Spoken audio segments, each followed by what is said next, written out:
which act as a prelude or a forerunner to us succeeding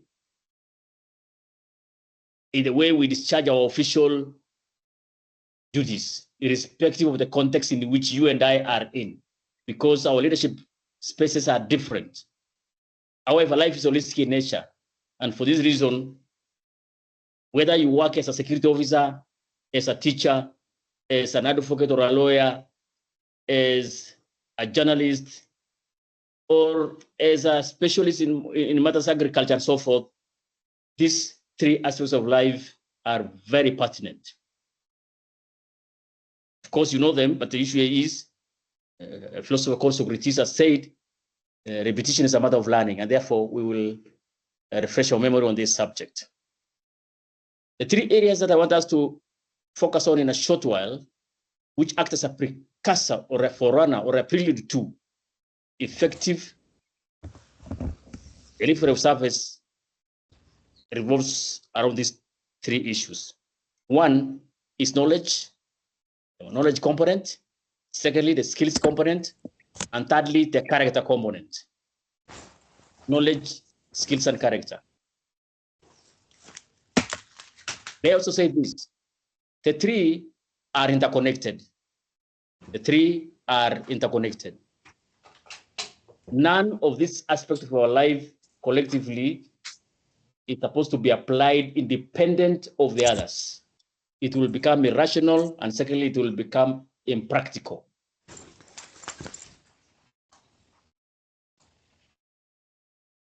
Think of knowledge. Every leader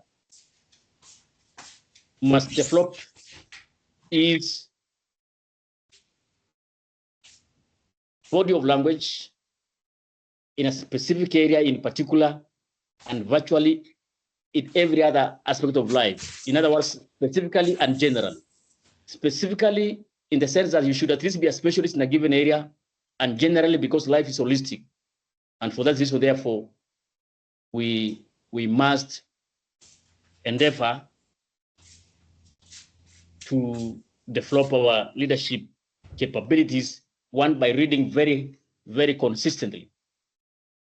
One US president has once said that not every person who is a reader is a leader. However, he clearly said, and heavily stated as such, that every leader is a reader. Therefore, for us to develop our knowledge base in our area of expertise, and secondly, within other aspects of life as is necessary, we must continuously read as a lifestyle, not necessarily for exams the way we are used in this country. Reading to improve the quality of life we lead, reading to improve our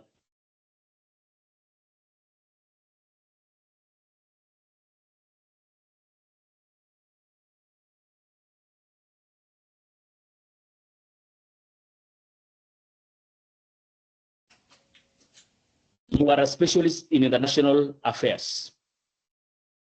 If, for example, you are a specialist in international affairs, then it means you must consistently develop your capabilities to understand how theories of international relations such as realism, liberalism, Marxism, and constructivism, among others, how they work together and how they are applied by actors in various aspects of life.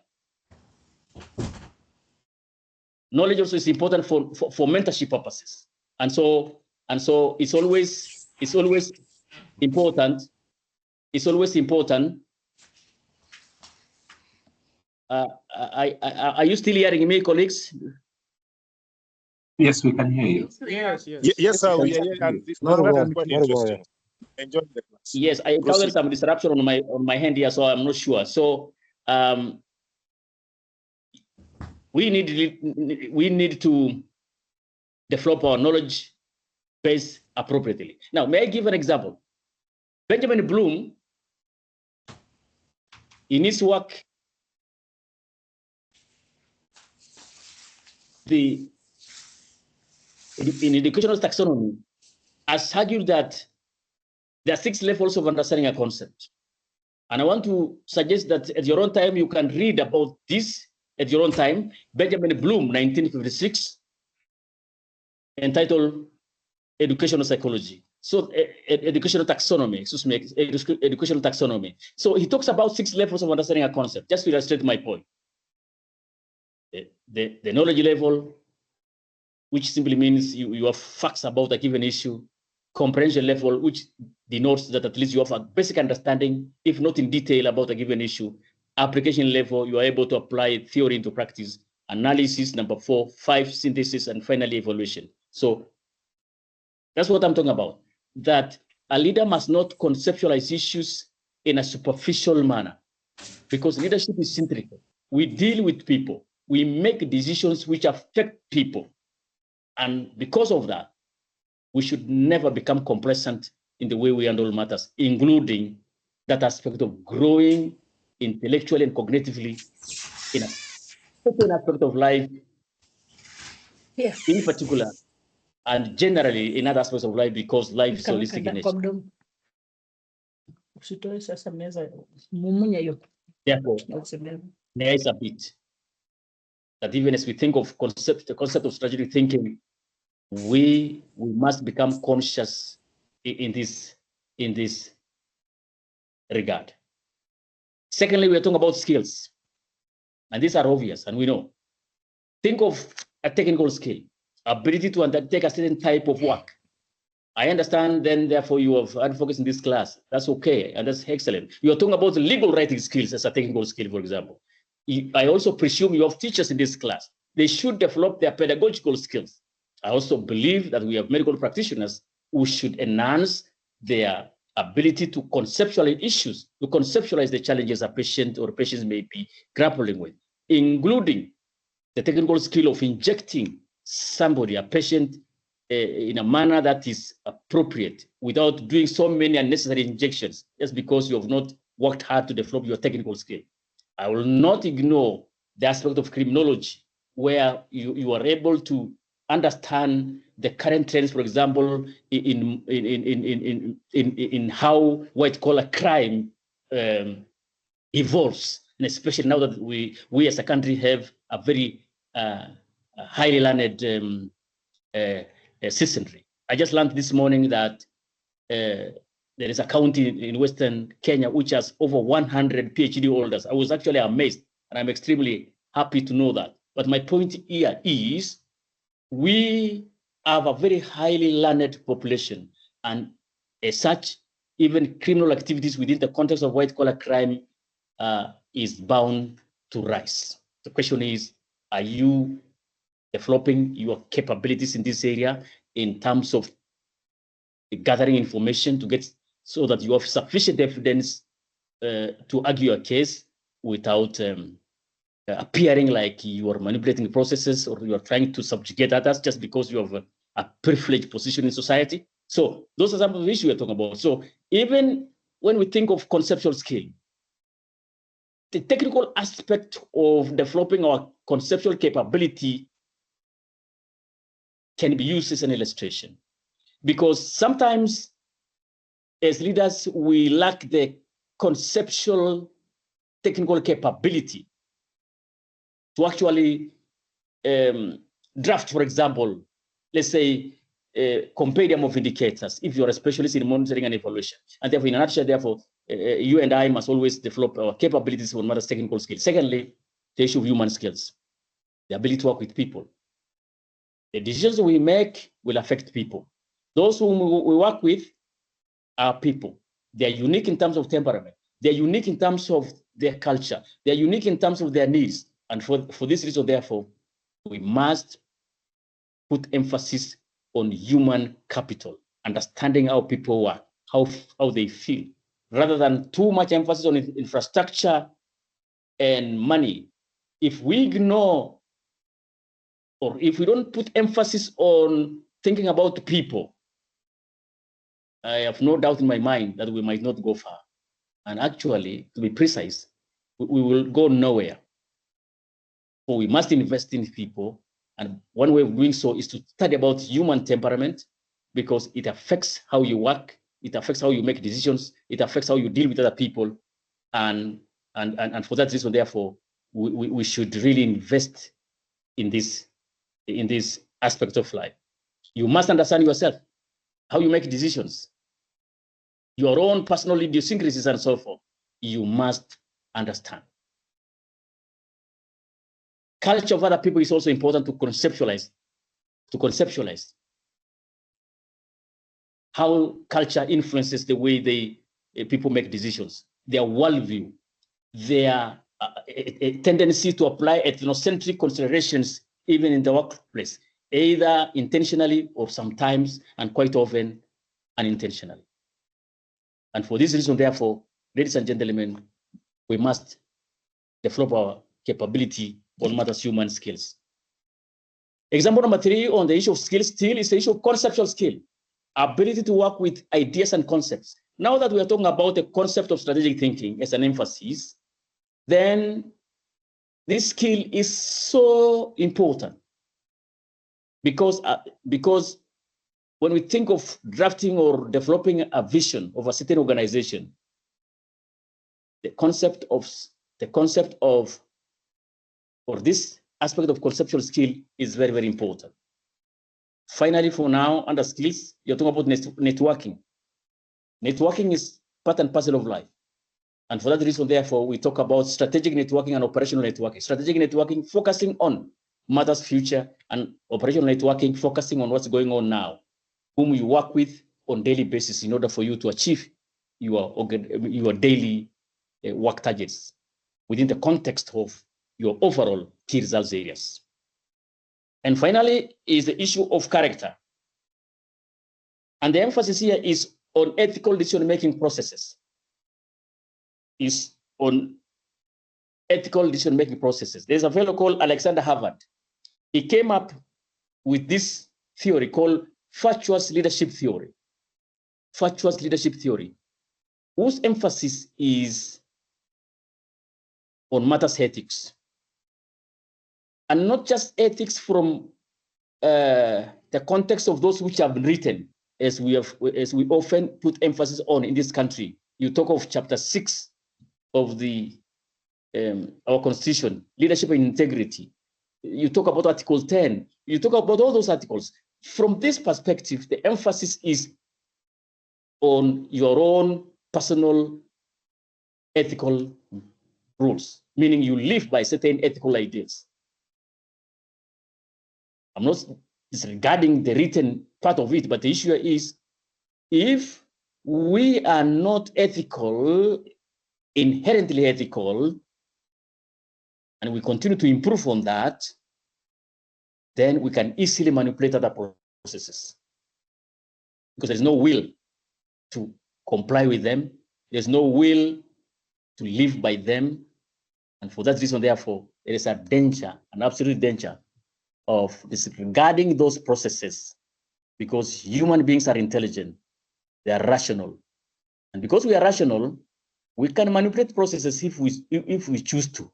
Sometimes willingly, and quite often actually willingly, knowing even the repercussions of what might come if you do so. But if you are predetermined what will happen, and you are determined because of your ethical stance, then you can move on and do what you want to do.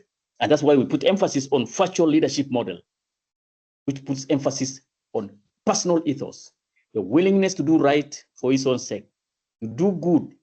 And remember, when you define what good is, it's not necessarily the way some politicians define good, that might is right. That's not what we're talking about. We're talking about a situation where you do whatever you do and you make sure you don't harm anyone. The do no harm principle. That's the simplest way of putting this across. And secondly, the concept of doing to others as you would want them to do to you.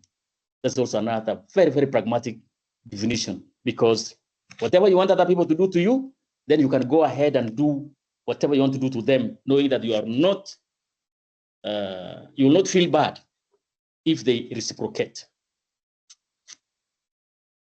Therefore, colleagues,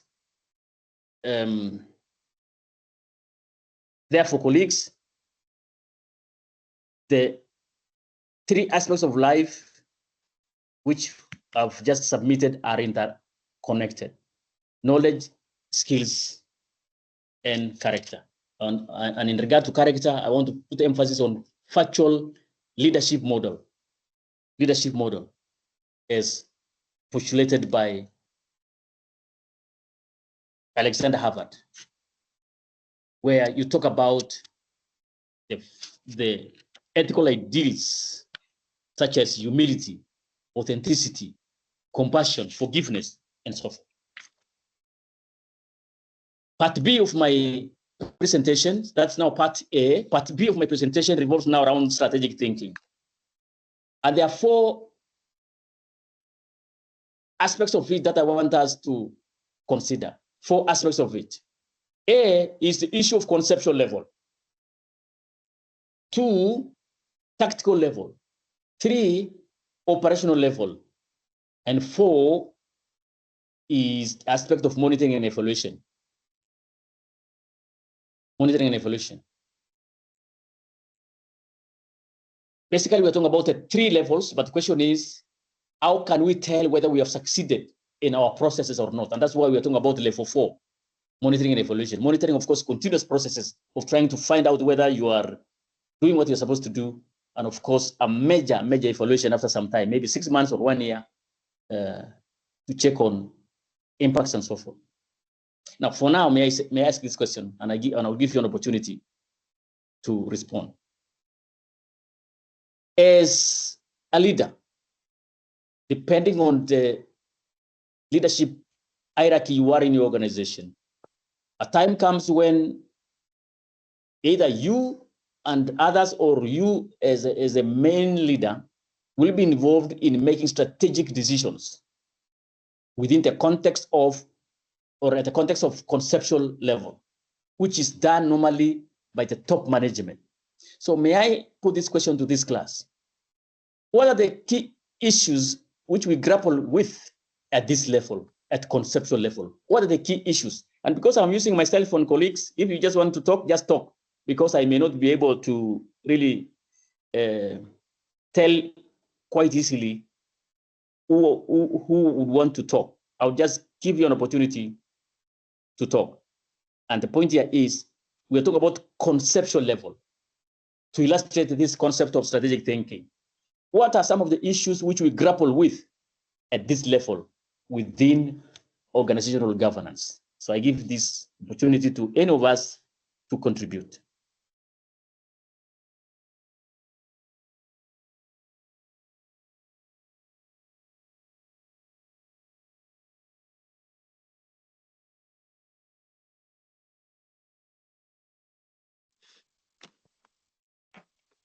Good afternoon, colleagues.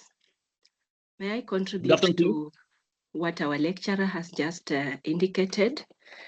At the conceptual level, where we are starting to think broadly, the first thing that we struggle with is where we shall find resources to implement our strategies and our plans in various organizations. And this is very common these days in Kenya. Identification of sources of resources required for implementation of strategies. However good your strategy is, if you don't have the resources, you find it very difficult. So that is our first point of struggle. Thank you, Malim. Now, may I know your name, Madam? What's your name? Selfa Chelotti, Professor, Academic Registrar, Makueni University College, a constituent college of Southeastern Kenya University. Thank you so much, Professor, for your contribution. We are sincerely grateful. Yes, one of the issues, because we are contributing, one of the issues we grapple with is an aspect of resources. For real, that's true. I've said one of the aspects of it is resources. Which type of resources? There are many. You're talking about human capital, you're talking about infrastructure, you're talking about finance and so forth. I worked in the NGO world for 8 years and 3 months of my life, and I learned one thing about resources. When you plan for activities for the next year, if there is no funding to fund that specific activity, the advice we heard from our supervisors was delete that activity. And I learned that from my supervisor for real. He once told us, delete it. If you don't have funding, just remove that activity. And I've not forgotten. We only... Hello? Hello? Yes, sir. Yeah, this is Joel, National Drought Management Authority. I think I would also think, apart from the resources, I would also think on, because I can't do everything alone as a top leader, there I now need to identify the correct team, the correct motivated team that I'll work with to ensuring that we go into the direction that we want to go. Thank you. Yes, within that broad aspect of resources, we have talked about human capital, that's true. And you have moved further to talk about a motivated team. That's true. Because when you apply situational leadership theory, you have mentioned a very important point. When we apply situational leadership style, situational leadership style, one of the issues we grapple with is the level of motivation of those whom we work with. So that I agree. Now, I assume when we talk of resources, the issue of vision and mission is very clear in our minds. That's my assumption, that we are talking about resources which will only support our vision and mission. And of course, the core values which will act as a moral compass. So that is the premise of my understanding, that yes, we are talking about resources, there's no doubt. Then resources to support what? To support our vision, to support our what? Our mission and core values. Professor Hairo has talked about in his book, Institutional Leadership, that a vision, for example, must capture the emotions, the passion in people, so that it gives us internal energy. Because nobody will really work hard doing something that you are not convinced that it will help improve the quality of life of other people and your own life also, because you are part of the people. If you are sure that a certain activity will improve the quality of life of other people, for sure, and even your own, you will work very, very hard. So we are talking about the vision and mission and core values, and then we also talk about resources. So let's move on a little bit. Let's raise 3 more points. Yes, please. I have put my contribution in the chat since I'm in a noisy place. Perhaps someone can read it for me. Thank you.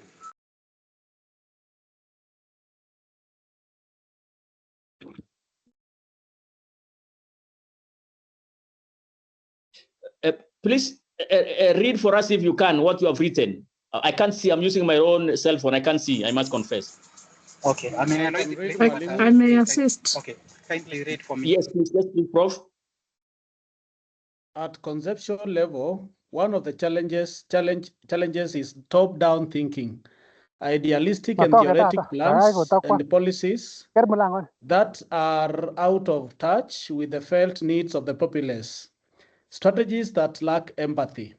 That is from Eric Kamau, Principal Compliance Enforcement Officer, Pest Control Products Board. Thank you. I'm happy, sir. You're talking about empathy. You're talking about the impact of our decisions.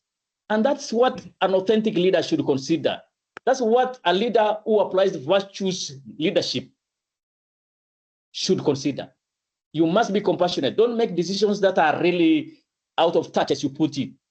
Decisions that will hurt other people, either or even out of ignorance. Sometimes we make decisions because we are lazy. We don't want to think critically. We don't want to consult. One of us talked about consulting.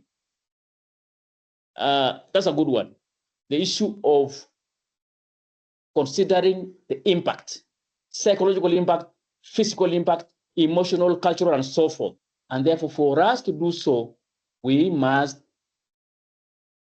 think critically and determine the nature of the impact that our decision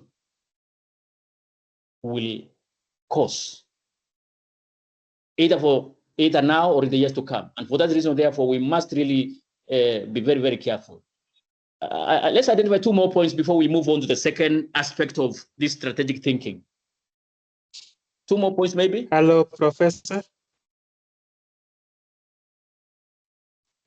Yes, go ahead. Go ahead. My official name, I appreciate, is Reverend Lempaine. That I will be very happy with because that's the official title that I have for now. However, you can pray for me so that in the near future, I will be there. I'm grateful.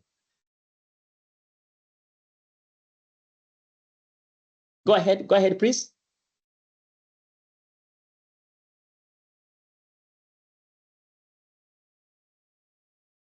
Who is talking? As leader, I'm Kennedy Pambo, Financial Reporting Center. Yes, Mr. Kennedy, my brother, go ahead. One of the challenges and leaders are grappling with at conceptual level is uncertainty.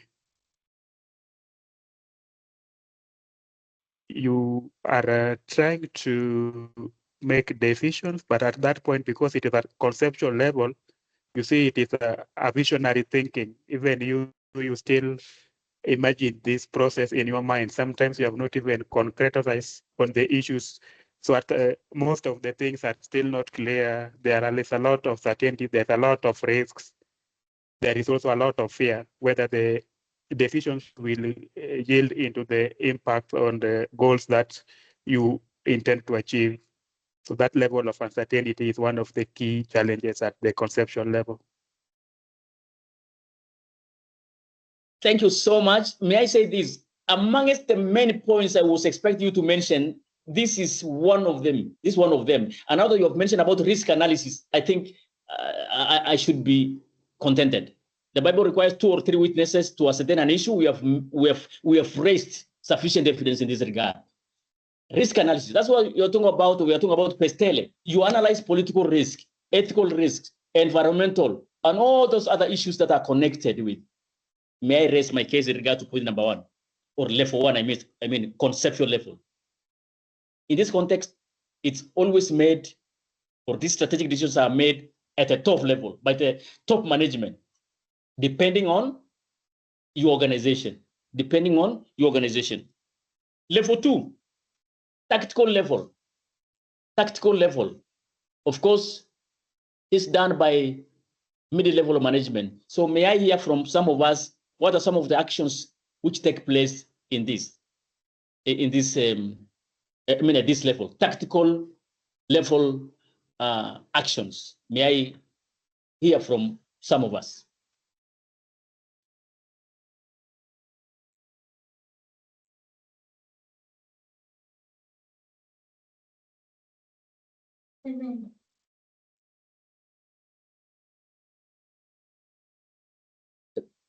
Who is speaking?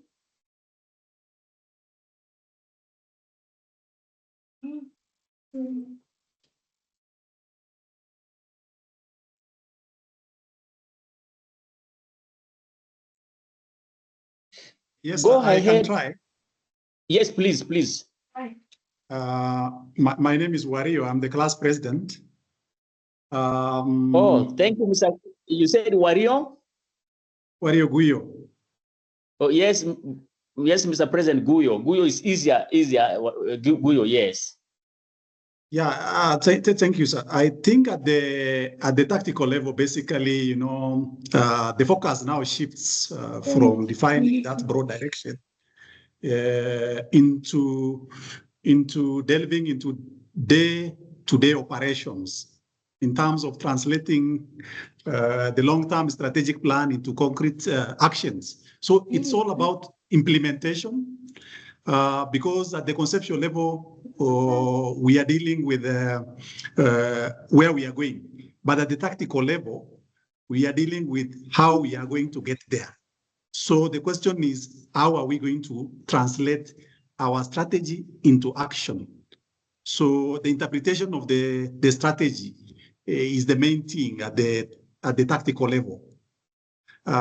This could be in terms of maybe breaking them down into work plans, policies, or even programs, which can be carried out on day-to-day basis. Thank you, sir. Yes, that's good. That's good. Somebody else? That's somebody else? Hello?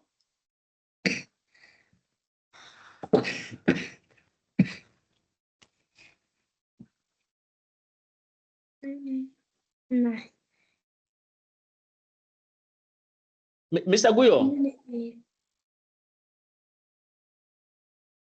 Mr. President. Yes, sir. Okay, tell us something about the main difference in your view between tactical level and operational level. Yeah, at the conceptual level, basically, you know. Sorry, Mr. President, I said tactical level and operational level, not conceptual level. I'm just saying conceptual level we are done for now. We are talking about now tactical level and operational level. Tell us something in your perception about the link between tactical level and operational level. The link between the tactical and operational level is basically, you know, tactical has to do with the, you know, people who are having those technical skills, analyzing the strategy, and then giving their ideas in terms of, you know, interpretation of that strategy. But at the operational level is slightly different because here it has to do with now in the implementation, the day-to-day implementation, what I have just explained previously. That's fair enough. Colleagues, that's what we are talking about here. And it's always, I mean, level 3 that the president talked about or talks about, what he's talking about is done by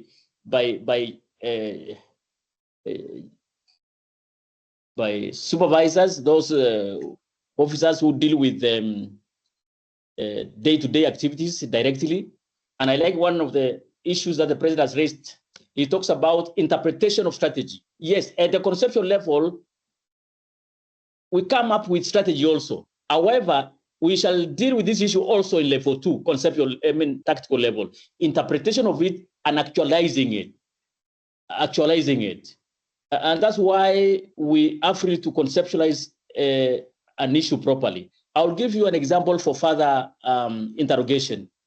The United States of America government came up with a concept it calls the policy of containment in 1940s, the policy of containment.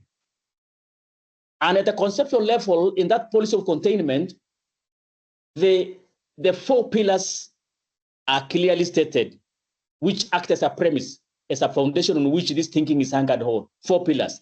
The military pillar.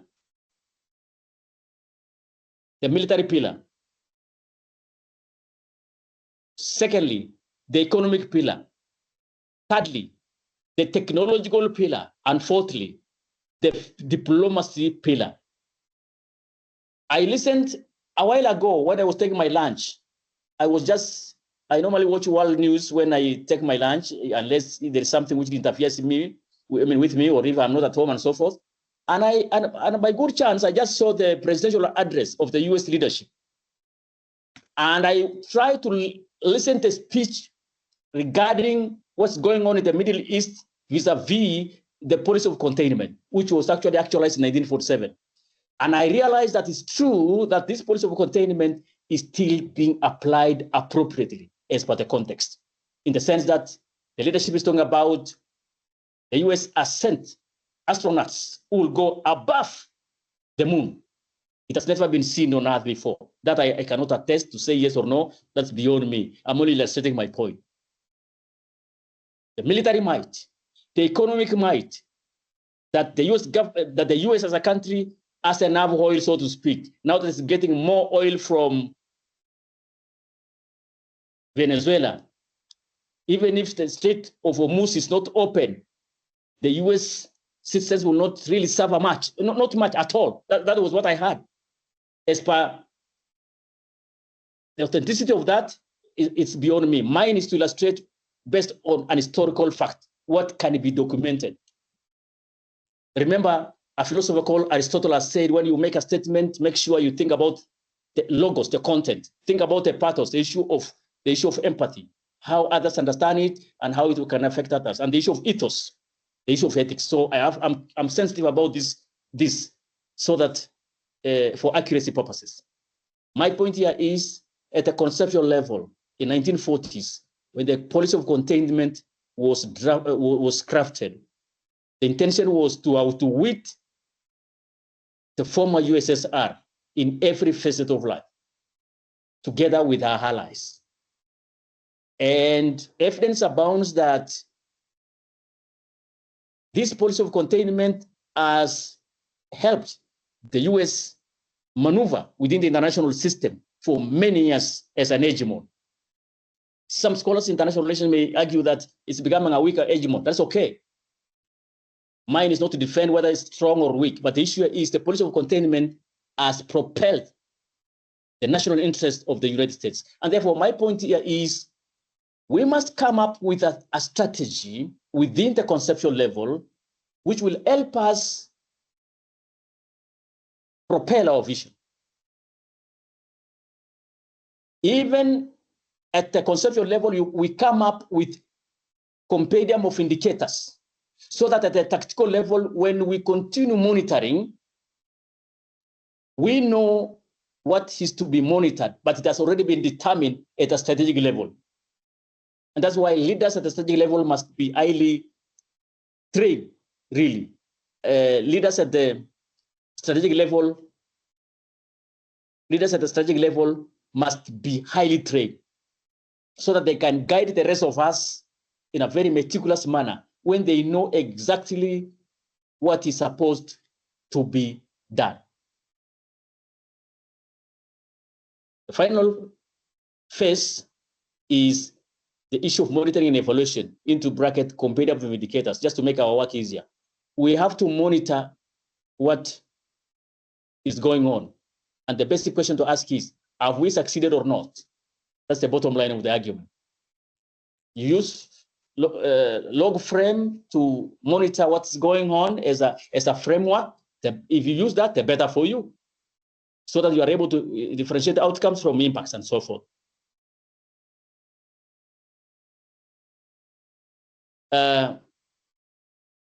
Dr. Covey, who wrote 7 Habits of Highly Effective People, and of course, without negating the 8 habits, but for now, my point is, he says, for anything to be actualized, or okay, may I say this? He says, everything is born twice. He argues, everything is born twice. Mental birth into bracket, conceptual level, and physical birth into bracket, actualization level. You have to actualize your intention. Just like if you want to build a house, you have an intention. Mental birth. Now you share that idea with your structural engineer and the architect, who can advise you further in consultation with the bill of quantity specialists and so forth. And ultimately, that house is born, is made through two broad processes, the mental birth and the physical birth. Sometimes we fail because we have not put a lot of effort at the conceptual level. And that's why at our level, we must do our utmost to improve our cognitive capabilities. Remember, the crux of strategic leadership by managing organizations' operations is this.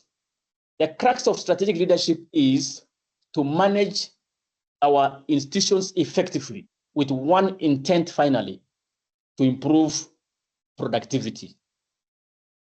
And so we must manage our organizations effectively, starting from strategic level.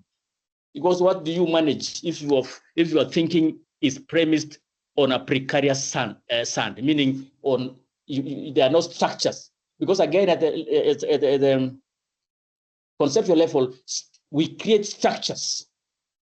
We think of structures that we need. That's why John Galtung, for example, on Matters Peace Building, talks about you create structures which enhance peace. If we don't create structures which enhance peace, then it will be a fallacy, because it will be very difficult to deal with situations as they arise. That's why we have HR instruments which should guide us in the way we do certain things. I saw a senior university official who was suspended in a Southern African region because he did not comply with the structures which have been put in place at a strategic level regarding recruitment of personnel. If he had been very serious in complying with that, there would have been no problem at all. Now, part C of my presentation revolves around attitudes of a leader. Part C of my presentation revolves around attitudes of a leader. And remember, we are human beings. Mr. President, are you still following me? Yes, sir, we are following you. We can hear you loud and clear. Asante sana, my brother. Now, part C, attitudes of a leader. We are human beings. I said that earlier on. And for that reason, we should just refresh our memory on 3 types of attitude within the context of a model called ABC model of attitude. ABC, just ABC model of attitude, also called tripartite model, It talks about 3 types of attitude. A, cognitive attitude. When we talk of cognitive attitude, we're talking about our perception about a given issue, a given person, a given institution. And if the perception is positive, then it can influence our feelings in a manner that's also affectionate. And that takes us to part 2 or B of it, affective attitude. We're talking about feelings, either positive or negative. When we talk of aesthetics, the science of beauty, under a branch of one of the branches of philosophy, you talk about aesthetics, for example. How do you determine something is beautiful? You have your own standards, which may be objective or subjective in your view. That may not be my interest for now. But the point here is affective attitude is about feelings. Thirdly, behavioral attitude. Behavioral is about action. It's about how you respond to. These attitudes are very important, especially in leadership. Because if, for example, you are a teacher and you're talking in class and you made a statement which makes the students know what you think of them, that they are not capable to handle a certain exam. Cognitive attitude. You may say, in my assessment, I'm not sure whether you are prepared for this exam. May I ask you this question? How will that affect your students?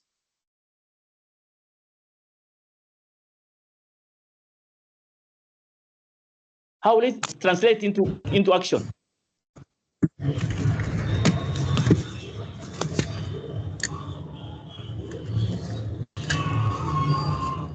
Maybe if we have someone who is a teacher, I'll be glad to hear you respond to this. Yes, teacher, lecturer, Violet, I want to respond to it. Yes, Madam Violet. Yeah, Please, if you go ahead. told your students like that, I feel you are not ready for the assessment, then you will have touched on the affective domain of the learners. So in such a way, that means the esteem will go down, and what you will observe, if you go ahead to give them the exam, then the behavior that you'll observe is underperformance, because within them, you had already confirmed that they were not ready, and therefore, it will come out as an output. That will be now behavioral. Thank you. Thank you so much, Madam Violet. That is excellent.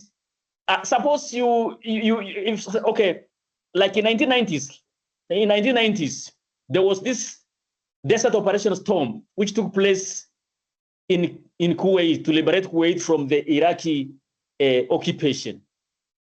And one of the chief of staff said, he told the troops shortly before the final order was given, that my confidence in you is total.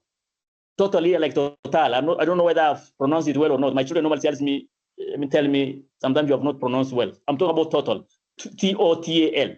My confidence in you is total. What does that mean? How will it affect how will it affect the behavioral domain of the troops? Can somebody respond to that based on the statement itself?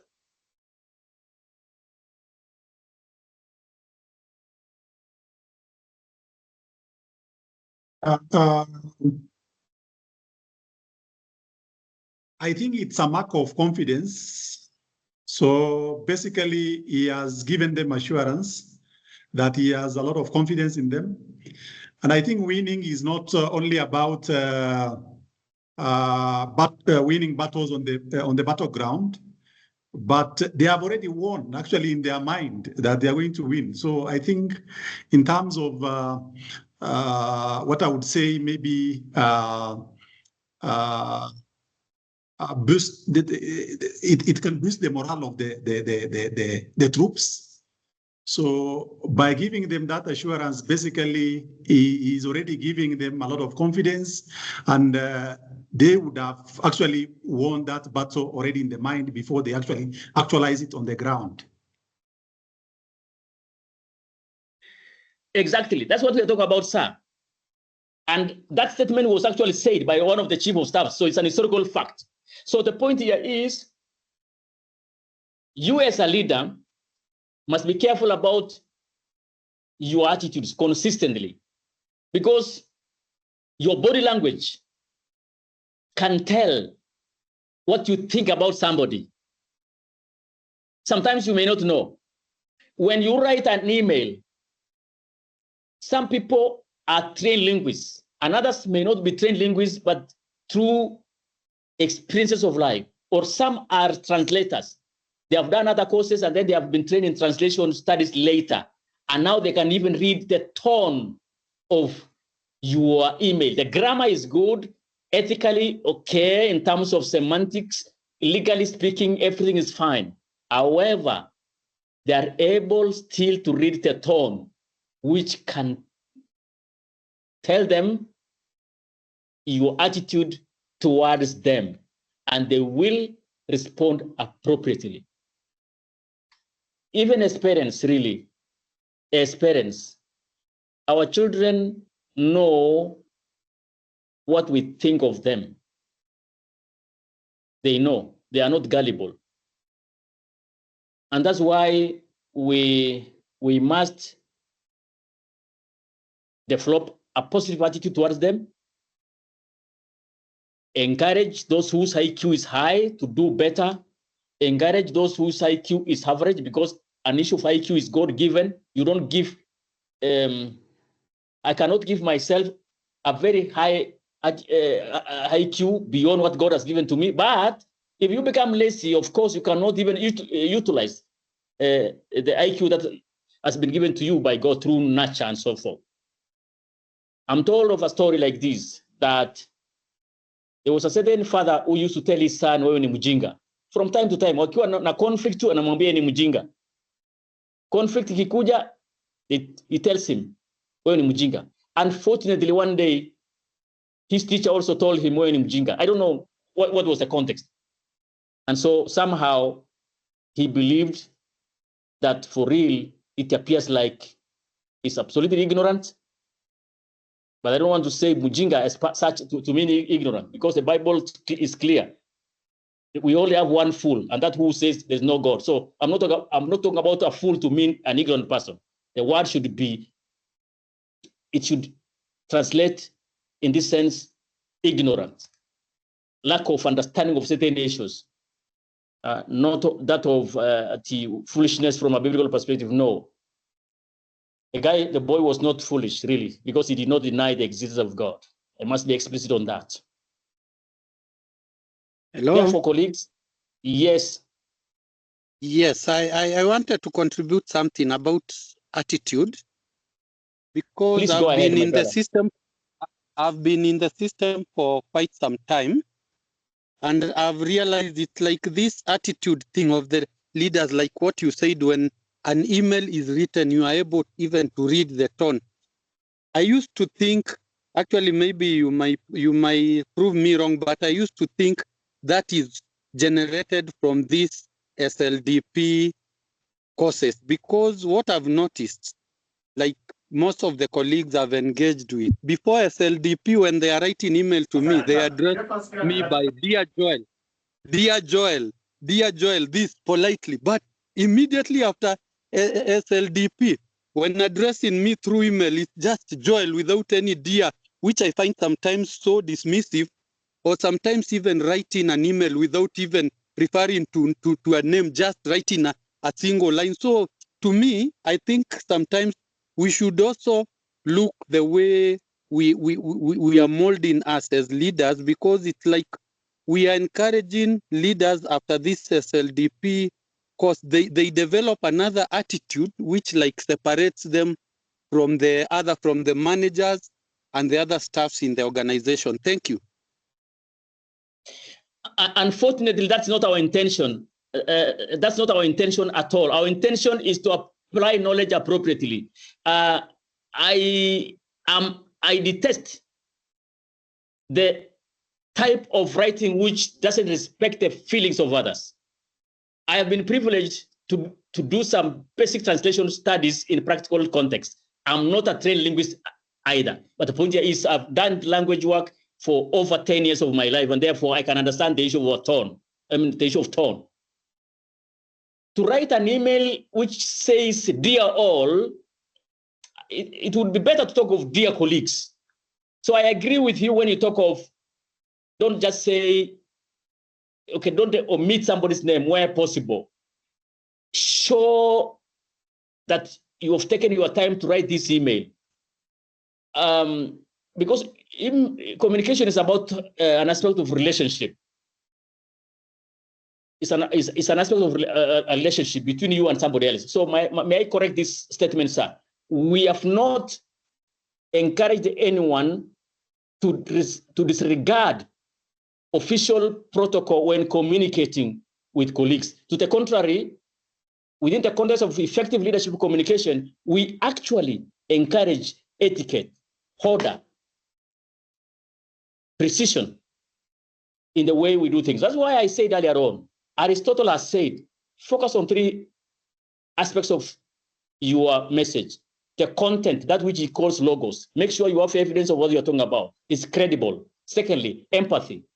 Try to understand how you will be understood connotatively, meaning from the perspective of the other person. And so use words that you can easily be understood and avoid where possible, and you can avoid actually semantic noise, using concepts that others may not really understand easily. And thirdly, the issue of ethics. You should be ethical when you do things. So please, for the sake of record, sir, we want leaders and we influence leaders to communicate in a manner that expresses empathy, in a manner that is logical, in a manner that is ethical. Now, so that is not a KSG SLDP thing, because I was also preparing to be writing such sketchy emails after this. No, that is from a joking perspective.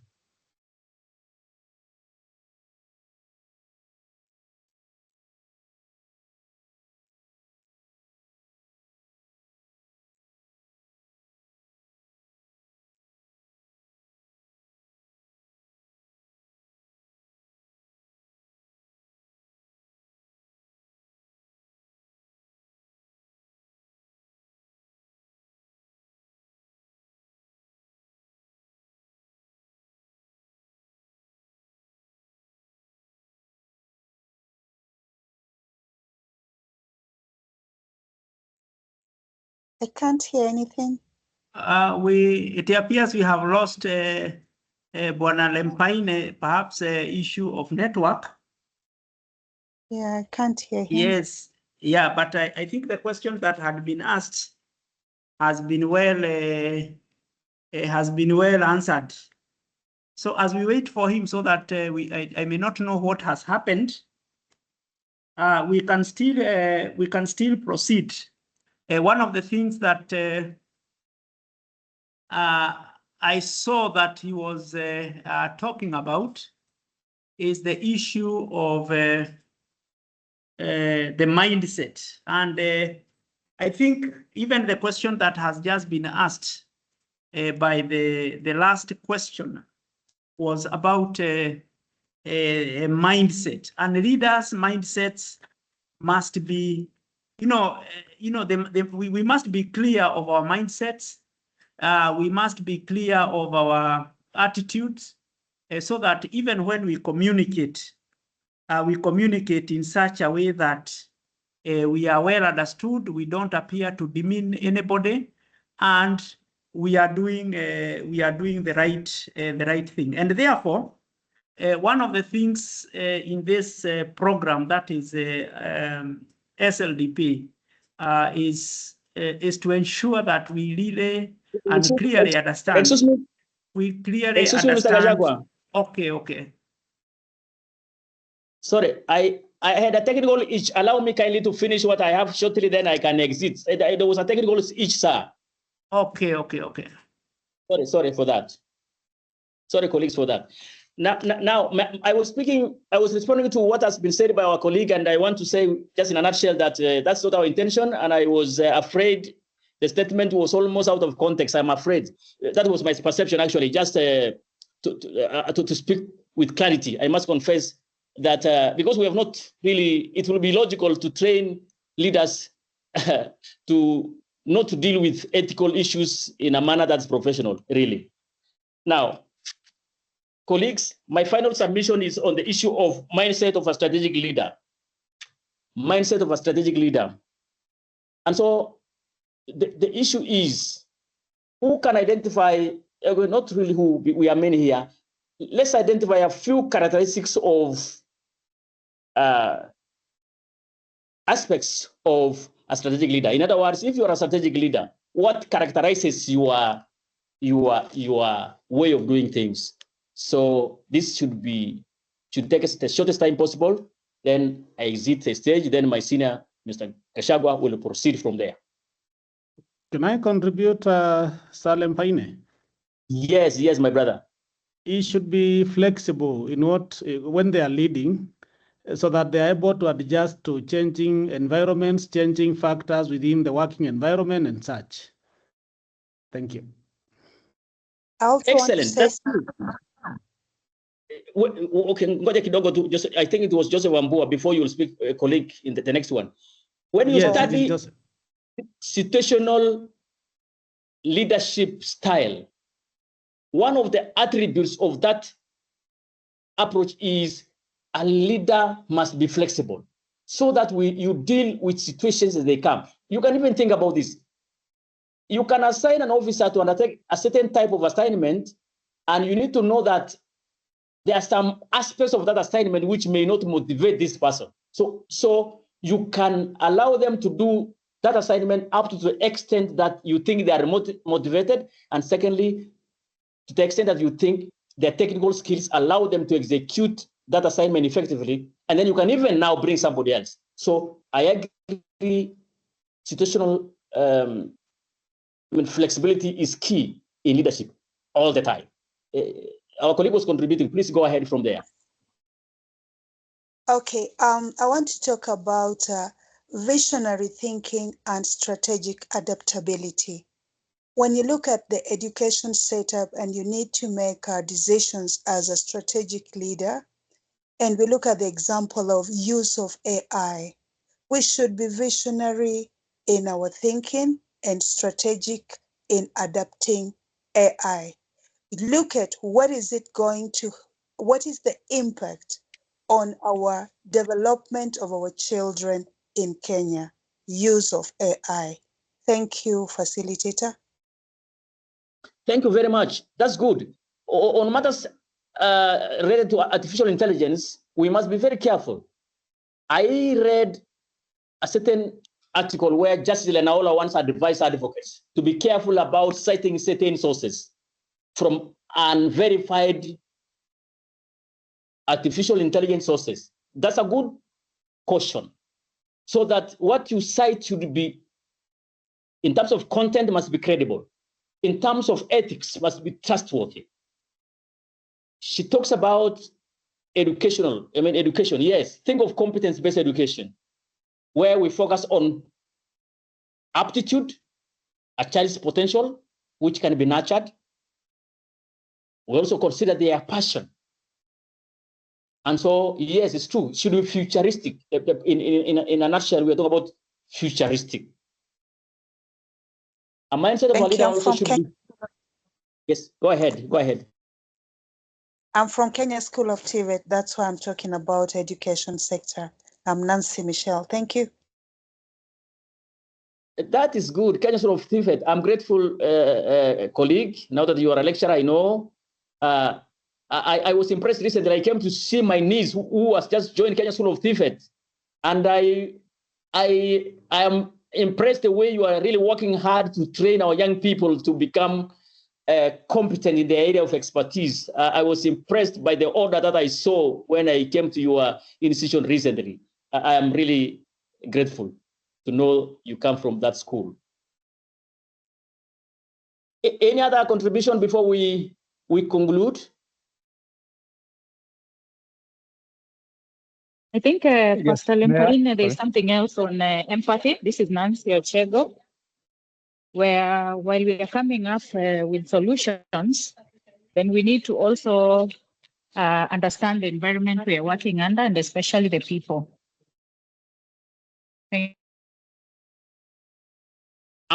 You are absolutely right. That's why we talk about virtuous leadership. And within virtuous leadership, we talk about empathy. We talk about humility, authenticity. Let's avoid a scenario where we become pseudo-authentic. We are human beings. As much as we want to do 1, 2, 3, we should also know that we are limited, but we are willing to deal with those limitations. That's true.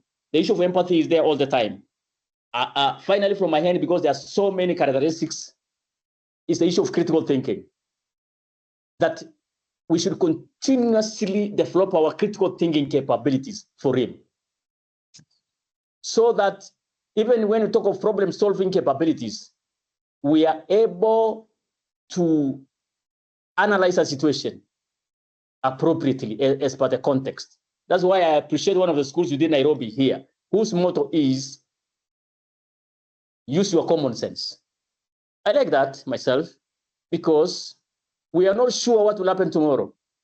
However, if we train our learners to be critical or to become critical thinkers, then as situations demand, they can act appropriately as per the context.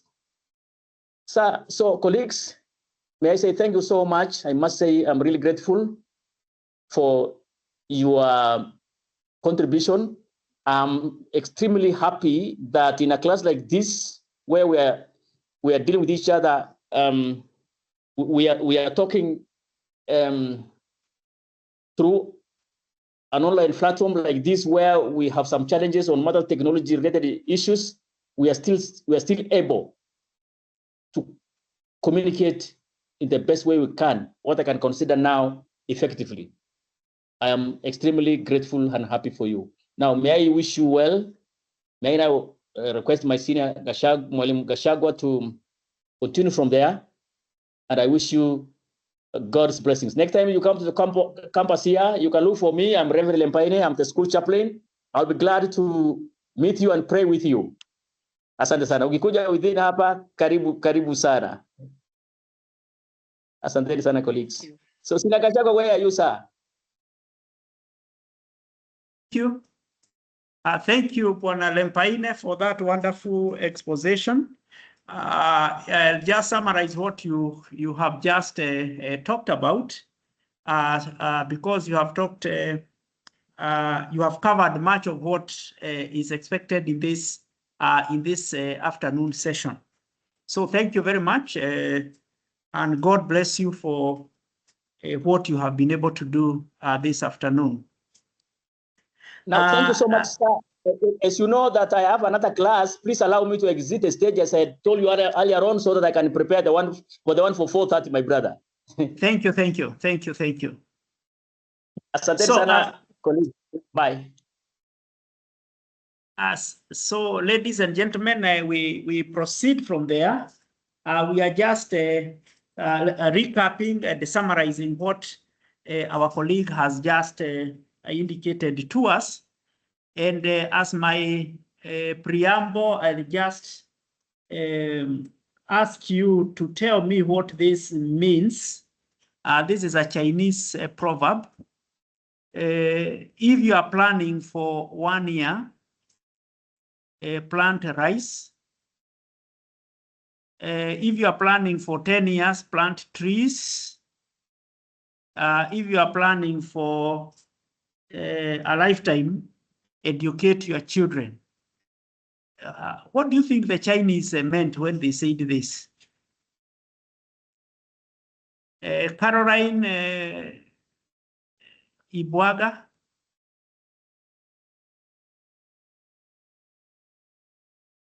If you are planning for 1 year. Thank you. Yeah. Thank you, sir. Yeah. I think they were just looking at how you would wish to embrace the future, because that is actually strategic thinking, such that if you want to do a short-term enterprise like rice, is just an annual crop. But then when we look at trees, it's for generations and generations. So it's actually a visionary, that is a visionary statement. Violet, you have something to say? Violet? Okay, I can see Professor Chelotti. Professor? Thank you, Mr. Patrick. I think the Chinese saying is just emphasizing the importance of education, because it gives us carry-on skills which we cannot vacate at any time. And so it emphasizes the importance of giving education to our children and for our nation to our youth, so that they can be empowered to think and to make decisions on their own. Thank you. Yeah, thank you very much. I can see Mutui is also, Mutui's hand is up.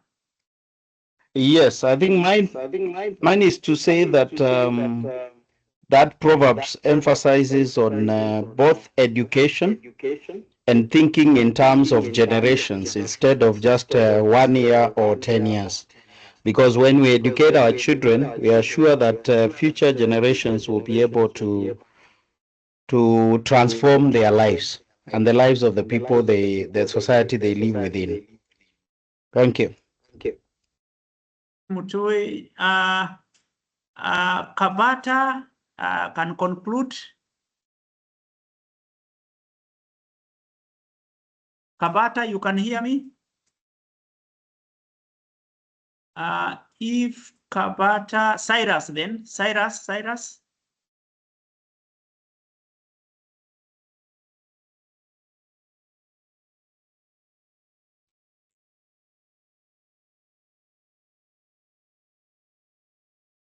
Cyrus, please, you are mute. Unmute.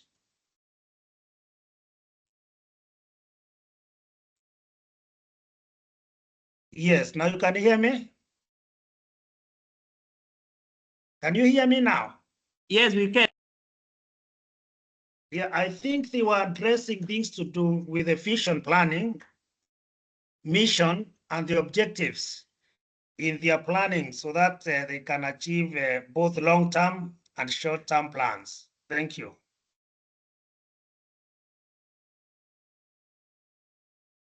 Conclusion. Let's have a conclusion from Simon. Simon? Yes, Mwalimu. Simon Rogo is my name, Director, Committee Services, County Assembly of Kiambu. I am looking at the aspect of posterity from the perspective that once you educate your children, there is this aspect of being futuristic in the sense that they will also subsequently also educate their own children.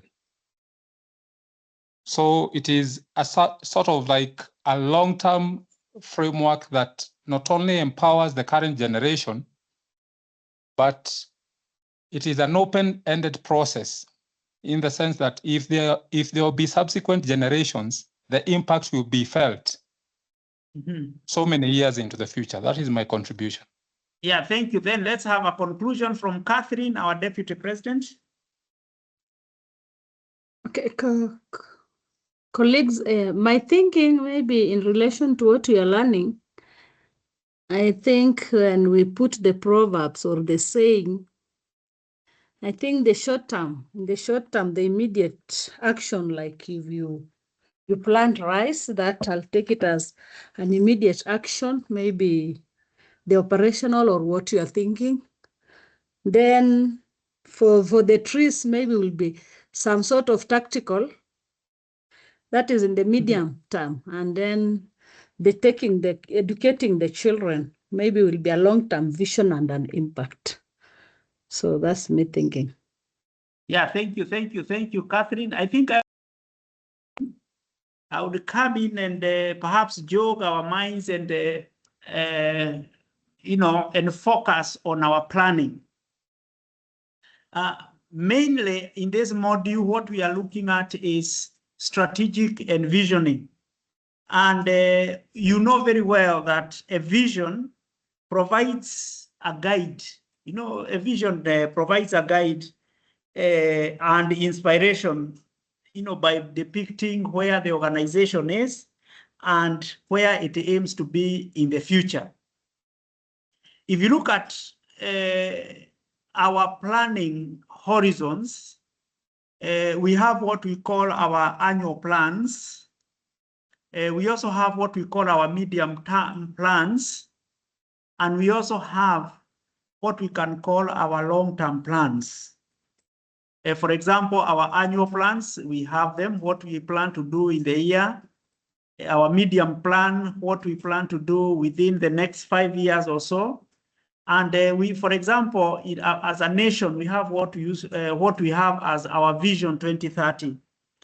And the most important thing about strategic alignment, what you are doing today, what you are going to do in the next 5 years, and what you intend to achieve over a long period of time must be aligned. And this is done by, first of all, understanding your key objectives, understanding your key goals, what you want to achieve, and then working backwards. Those of us who follow the political space, the word going to Canaan has always been mentioned. You know, those people who talk about Canaan as it were, for example, in the Bible, there were some spies who were sent to Canaan to go and see what is there. It means going in strategic thinking or strategic envisioning, it means going to the future or creating that future and then working backwards.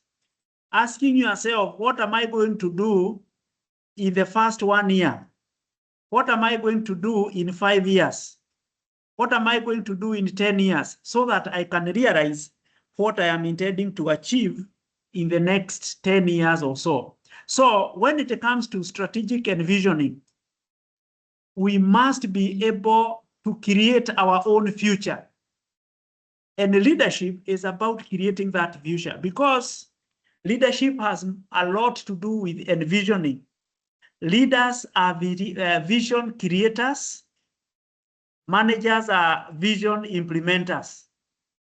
And therefore, in an organization, in a country that has no leaders, those people who can create the future, those people who can be able to articulate the future, then it becomes very, very difficult to realize that future that we may be talking about. So understanding the goals, understanding the environment, and even the strategic issues that must be understood. For example, today in Kenya, we are talking of our movement towards Singapore. The first thing in this understanding, or in our context this afternoon, is to visualize and ask ourselves, how does Singapore look like? At what point do you want to reach there? Then, what must we do in the first 1 year? What must we do in the next 5 years? What must we do in the next 10 years? And therefore, we can be able to reach our long-term goals. And that is why the mindset. Sorry, Israel, you have a challenge?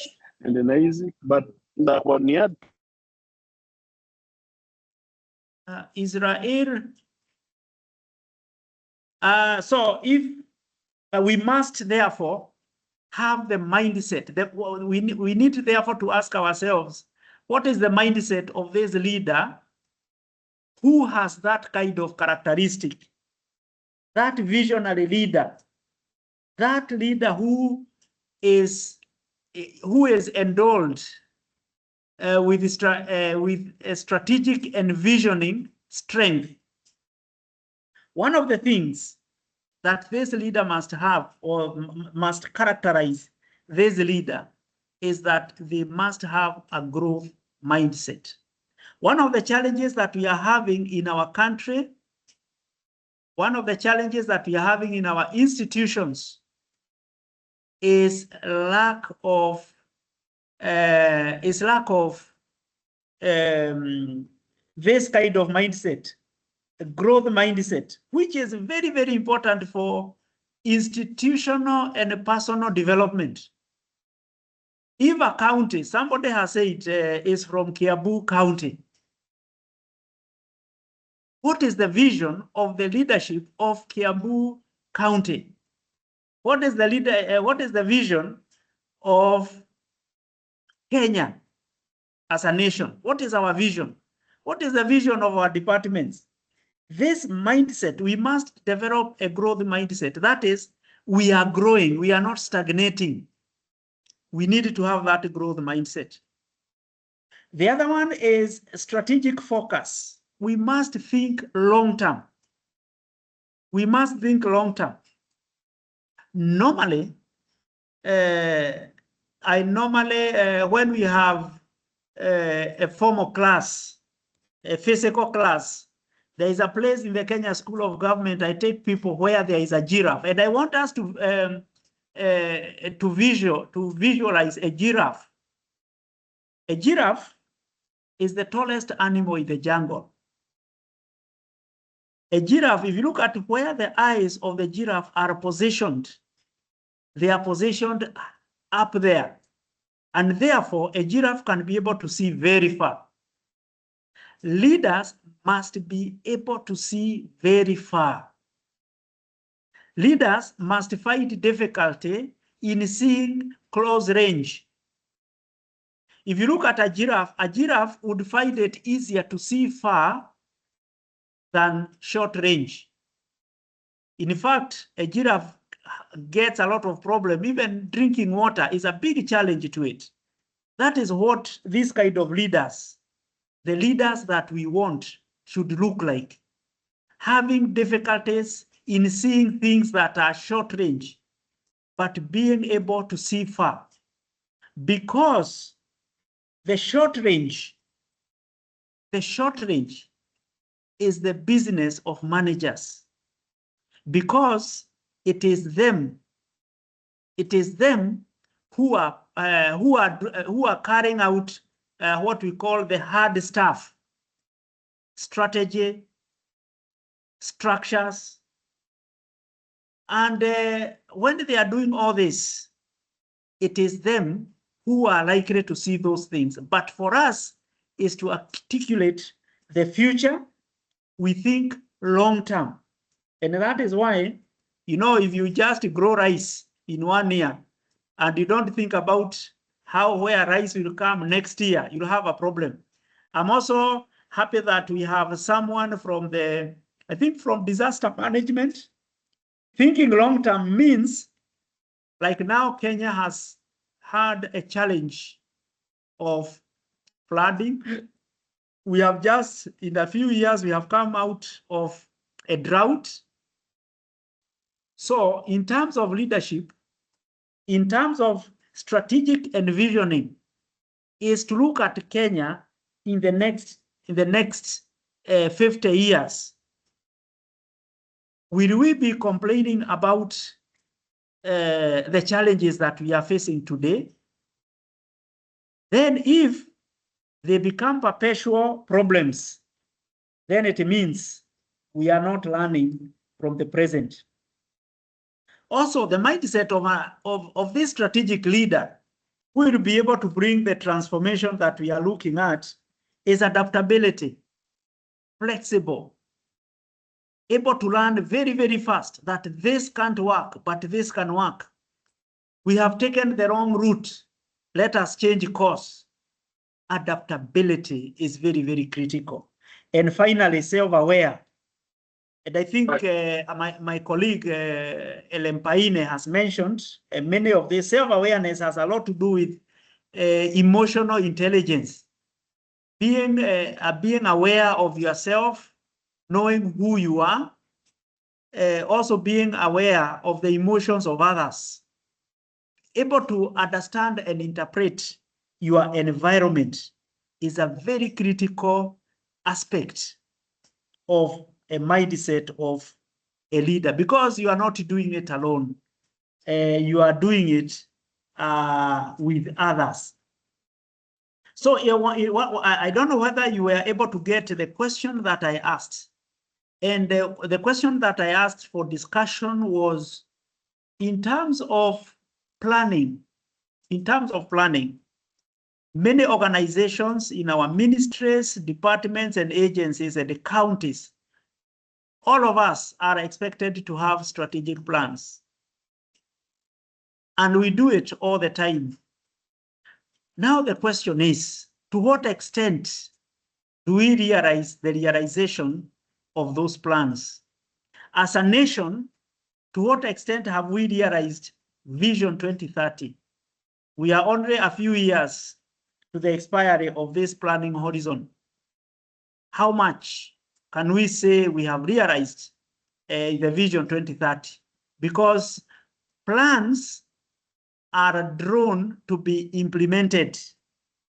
And if we don't have what we are calling today the mindset of a leader, leadership mindset, and that is why one of the things that you might have discussed is the transitioning from manager to leader. What will make us realize that we have transitioned? Perhaps I should throw that question to you and ask, to what extent do you think we have realized the Vision 2030?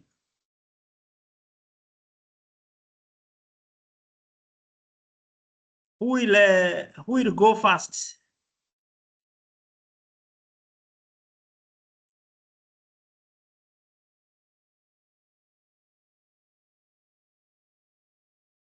Florence Wakesha? Florence?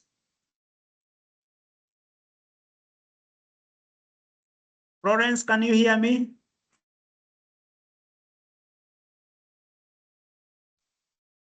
Yes, but it, yeah, it is Florence Wakesha, yeah. Florence, how do you say a greeting in your language? Is it kwa sida mana? It depends on the time of the hour. If it is in the morning, if it is in the morning, kwa sinda mana. In the afternoon, kwa vuka mana in the morning. Mchana ni kwa sinda mana. Yeah. Okay. Thank you. Then proceed. Yeah, please kindly. I didn't get clearly the question, because how you had started was, how do you know that you had transitioned from being a manager to a leader? And then the second one, the question again was on Vision 2030. So I didn't really get the exact question. Kindly please repeat. Yeah, to what extent do you think we have achieved the aspiration of Vision 2030? Okay, thank you. So from my perspective is that I think already we have been able to lay down what we would want to it has already been envisioned that even the partners, already we have a model. I think that is in the conception part of it, where do you want to go? And one of the things that I can see coming up are these like the housing units, like what is already demonstrated in Singapore or in 2030 goals already starting to come out as reality in the baby steps. So maybe that is what I can say as of now. Okay. Someone else? Yes, or Charles?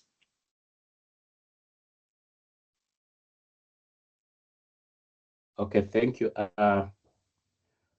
In terms of realization of the Vision 2030, I would break it into the pillars. And I will start with the first one in terms of the social pillar, where we envisioned to have quality of life for Kenyans. And this we have so far achieved it through healthcare, where we have the universal health coverage, and of course the SHIF, the Social Health Insurance Fund. Among others is also the housing, the affordable housing program that we currently implementing. In terms of the economic pillars, we could look into issues of the agriculture, or where we have also strengthened this pillar through the better approach by His Excellency the President, that is the bottom-up economic transformation agenda, which has seen in terms of growth of different infrastructure projects, including the standard gauge railway, among other activities that are infrastructure in nature. Then the political pillar, of course, where we're trying to move a nation as one nation,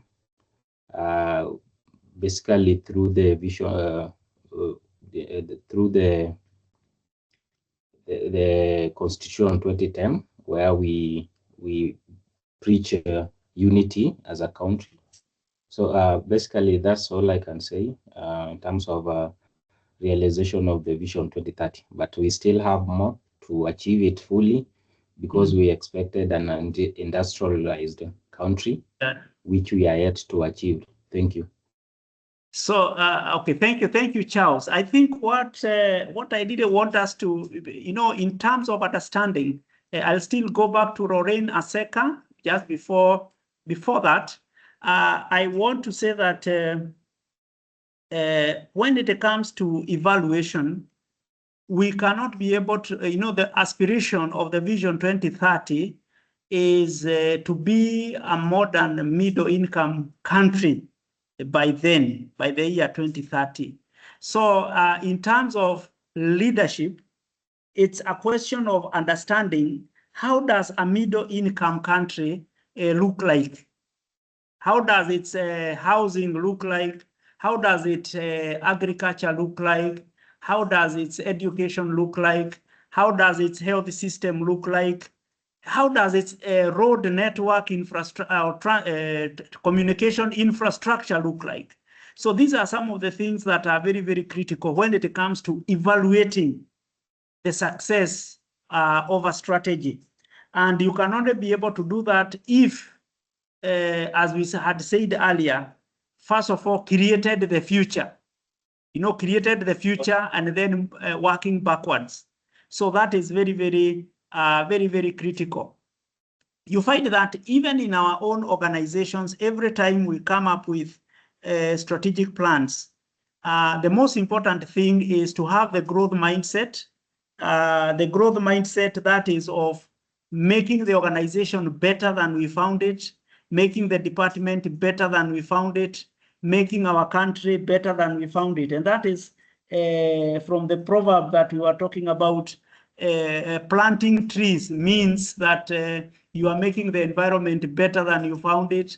Educating your children means you are preparing for the future. So these are some of the critical things that leadership must come to terms with, so that we don't focus on short term, on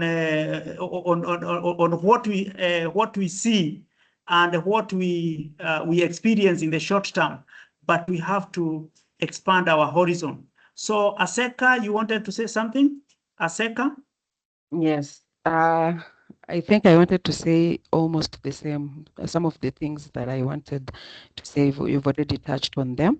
But for me, I will rate the extent that Kenya has achieved the Vision 2030 as average, and we are on track, yes, but partially. We've seen a bit of achievements like growth in infrastructure, the roads, and like SGR, the rails. There's also expansion in and improvement in education access, but we have a lot of gaps. As you've said, there's a lot of gaps. When you check, there's still a lot of unemployment, high cost of living, there's a lot of public debt, inequality. There's also industrial, universal health care. We still have challenges with that. It is inconsistent.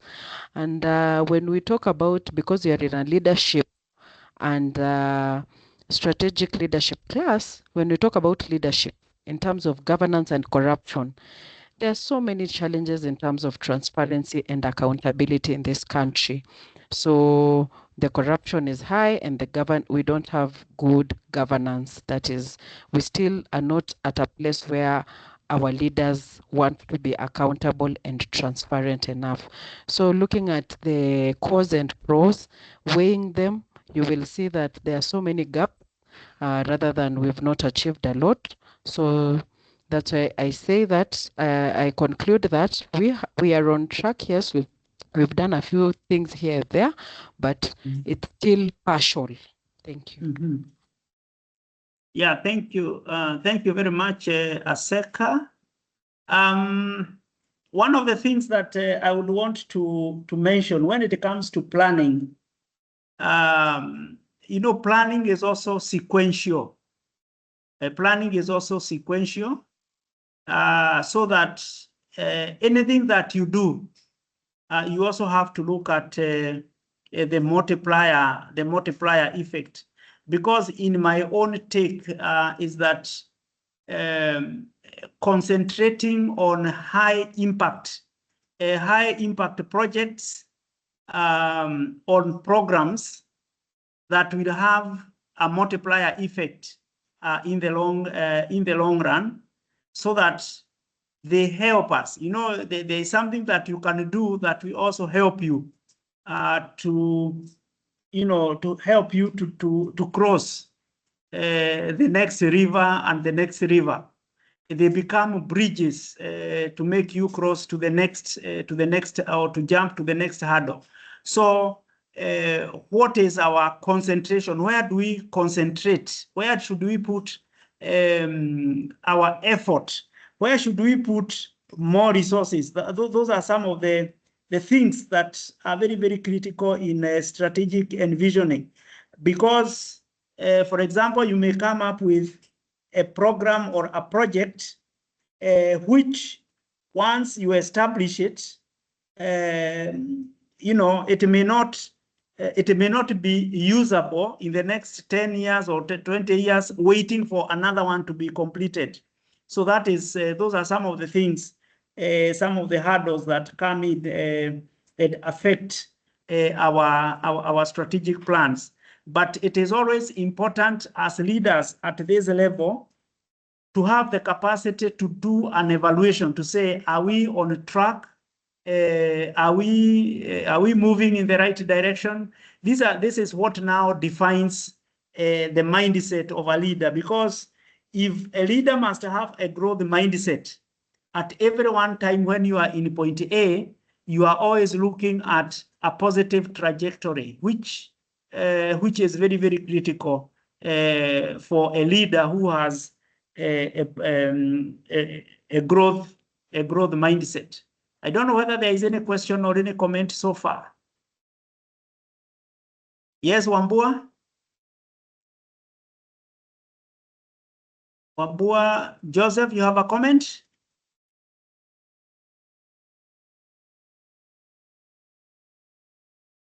Or Joelo?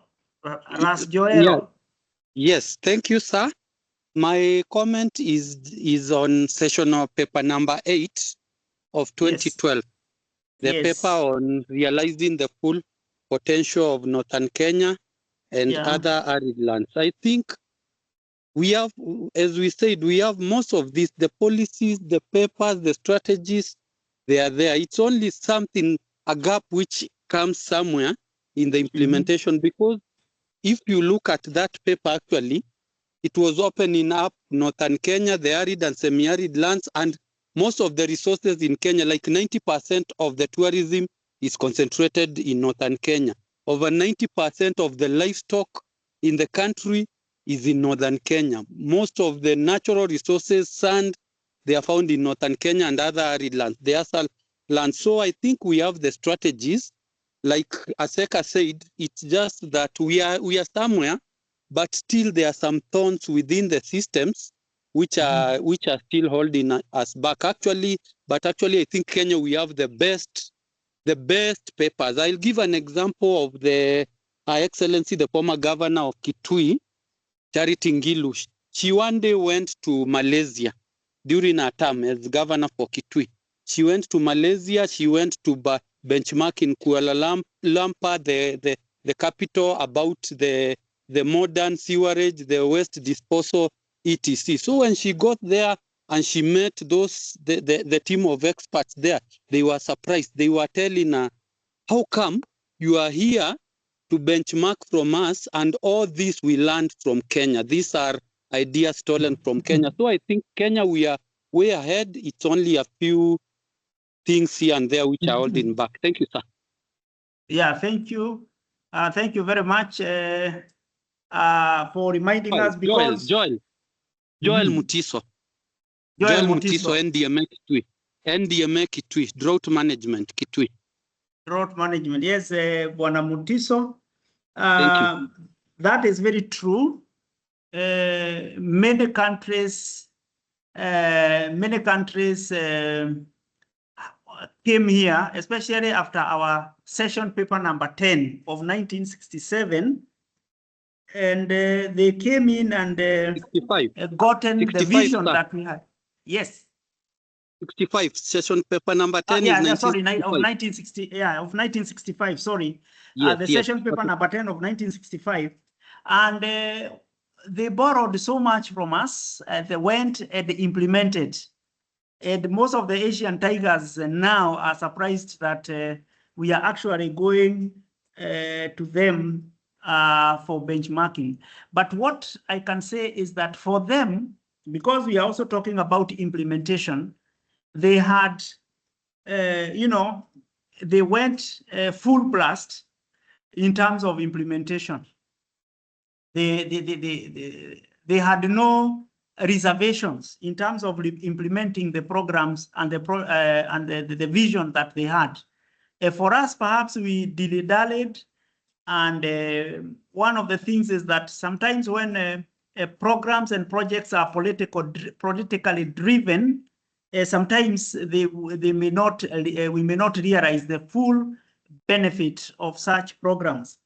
For us as a nation, we need to, as leaders,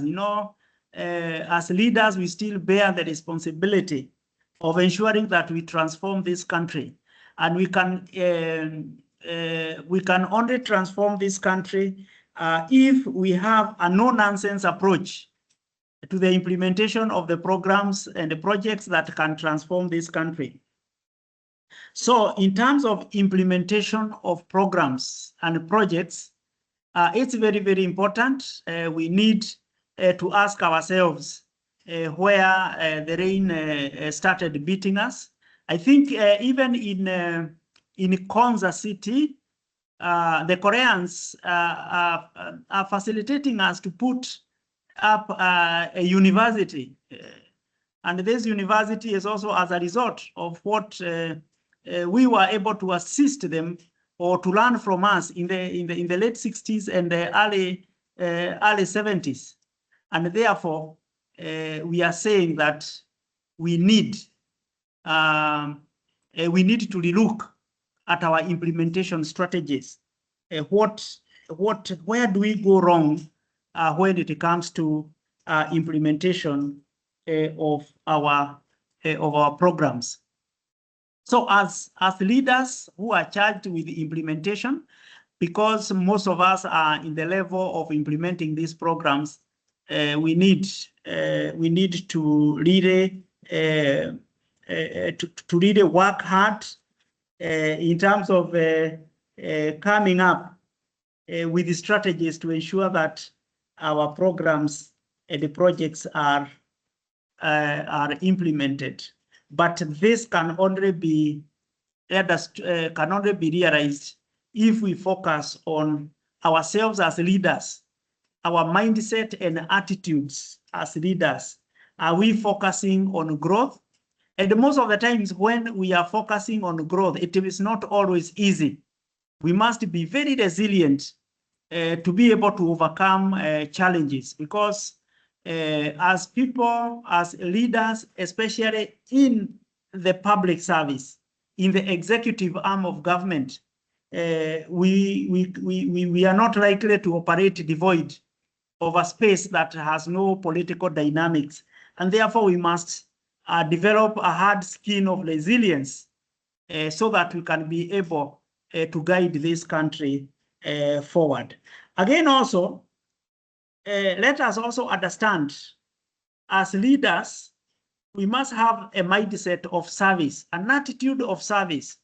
Because if we don't have an attitude of service, our reason to serve the people is what makes our country grow. Our reason to serve our people will make them have food security. Our reason to serve the people will make them have good infrastructure. Our reason to serve our people will make them have the right Medicare, the right education, the right development projects and programs that will change their lives. Because leadership is about transformation, not individual transformation, but the transformation of those people we lead, those people who are under our care, whether it is the people in the counties or the nation at large. So the issue of service to the people and empowering them, empowering them to whether economically, politically, or socially, so that they can be able to develop, is very, very, very critical. So I would want to end at this point. Unless there is a question or a comment, I would want to end at this point. A question or a comment? Yes, Don. Thank you very much, and a good afternoon to you. Afternoon I think I would tend to differ. There is a lot of work. Sorry, I didn't introduce myself properly. I'm the acting CEO for Affordable Housing Board. Yes. And therefore working very, very closely with other agencies in implementing the government projects. Yes. I would want to differ a bit because I've also worked in private sector. Yeah. I've worked in a bank. And what I can tell you without fear or favor is that the kind of efforts that we are putting in place, they are yielding the fruits that we thought, some of these things we thought they could be achieved in the next 10 years. Yeah. But we are able to achieve some of these projects within the shortest time possible. And we as leaders, is just a matter of believing and joining hands from different entities. You have seen like what is happening, the good efforts happening, like now regenerating the Nairobi River. Yeah. Okay. You've seen the efforts that are being put around the Gikomba market. But again, there is a lot of political interference. Of course, we know there is differing forces. But for sure, I believe if the government and the current government is given an opportunity to implement some of these projects, you will be able to see a lot of differences. And we'll be somewhere towards that vision 2030. Thank you. Okay, Don, I didn't understand your point of departure from my thoughts. The point of departure I had is that from the other participants, I had like okay. you get. Okay. Yeah. I Thank you. felt like it was unfair. Let me Okay. just say Yes, that. I thank you. Yeah, thank you, Don. And now I get what you mean. You remember one of the things that I have said about leadership, the mindset of a leader is resilience. I want to warn you, Bwana Don, that every time when you see people clapping for you, you sometimes need to be a little careful, because leadership means transformation. And the transformation means moving people from their comfort zones to areas which you think is best for them. And most of the times, that comes with a lot of resistance. That comes with a lot of challenges. Leadership is an uphill. And a lot of pain. Yes, a lot of pain. You have to feel a lot of pain. So that is that is the mark of leadership. Leadership is not a downhill task; it's an uphill task, and therefore, it is a question of developing resilience. And I think at one point I mentioned developing a thick skin, either to criticism, either to resistance to change, and so many other things. Because as a leader, you have gone to Canaan. You have already seen how Canaan looks like. You have seen there is milk and honey. And then you are coming to interpret that milk and honey to people who have not been there. And therefore, you must develop that thick skin. You must develop that resistance to, that resistance to criticism, and also withstand the challenges that come with leadership. Leadership is a challenge, and leadership is a challenge. And in other words, what we are saying is that we must develop a mindset of growth, a mindset of self-awareness, and even a mindset of resilience, so that even when we are implementing many government programs, we do not sail through easily, because there are also political dynamics. And therefore, it is important to understand that. So I don't know whether there is any other question or any comment. Absolutely, yes. I think Don meant two-term in short. Thank you, sir. Kinda. Somehow. I'm together with him. I'm together with him. That is the way to go. Asante. Thank you.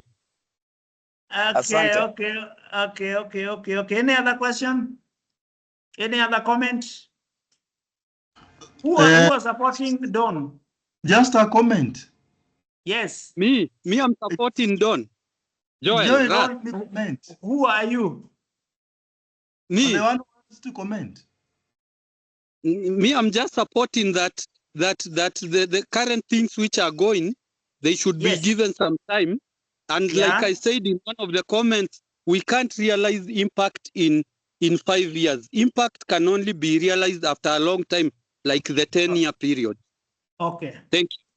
Yeah. My comment is from this discussion, I just realized that leadership is a difficult task, because moving people, or rather forcing them from their comfort zone, of course, you will expect them to be at war with you. Yeah. Likening to forcing a child to swallow a mango, which it will fatten itself, but it will be unhappy with you. Yeah. Yes. Yeah, it is true. Sometimes it's a bitter pill to swallow. There are times when we feel unwell. We have to withstand very bitter medication, sometimes injections, sometimes operations. It is the same thing. And that is what leadership must go through. But then why is everybody striving to be a leader yet it's a grueling task? Yeah, the reason, of course, I don't know. Okay, let me explain this, because this is the reality. The kind of leadership that we are talking about is what I have mentioned, service leadership. You remember, I talked about the attitude of service to the people. The leadership that we are talking about, the leadership that we have always experienced, is where we have a standing pyramid. You know, the leadership pyramid, where the leadership is at the top. I hope you get me. That is what we have. But now we are advocating of a kind of leadership where this pyramid is inverted. A servant leader is at the bottom. The servant leader is at the bottom, and the followers are at the top. If you go to our country now, at national level, our president is the chief servant of this country. If you go to a county, the governor is the chief servant of the county. If you go to a ministry, the minister or the cabinet secretary is the chief servant of the ministry. If you are heading a department, you are the chief servant of that department, because you serve those people. But now that is not. If you tell Kenyans in positions of responsibility, they don't see it as such. That is why you come to my office. I am the head of department. You'll ask mkubwa yuko. Even the citizens who you are supposed to serve. That is why we are called the public servants. They will come and they will ask mkubwa yuko. Yet they are the masters. The masters normally ask the servant, mkubwa yuko. Are we? And I would literally ask the question: are we called public masters or public servants? You know, that is the question. And the moment we come to realize that we are not public masters, we are public servants, the whole system will change. But as long as we have not conceptualized that, I can assure you, leadership, people will fight for leadership. In fact, people are supposed to run away from leadership because of the responsibilities it carries when you are serving the people. But when you see people struggling to get it, then it tells you there is something. There is something over and above. Anyway, that is what. That is what I would say for now. So our time is up. I would want to thank you very much for listening to me. I'll now call upon, you know, the way you address the president. Our president, Bwana Wario, is the president with us? Okay, in the absence of the president, yes, the deputy. You know, the way you address the president, if it pleases the president. Can we now close the class? Yes, sir. I think we've done well, very well, in terms of covering what is expected of us this afternoon. I'm confident my colleagues have gained in terms of the insights that our two presenters have given us. So we can comfortably conclude our lesson today. And I thank you so much for taking us through this session. So thank you very much. God bless you, and we'll continue interacting. Thank you, sir. Thank you. Sir, thank you. Thank you. Thank you. Bye. Thank you, sir. Thank you. Thank you.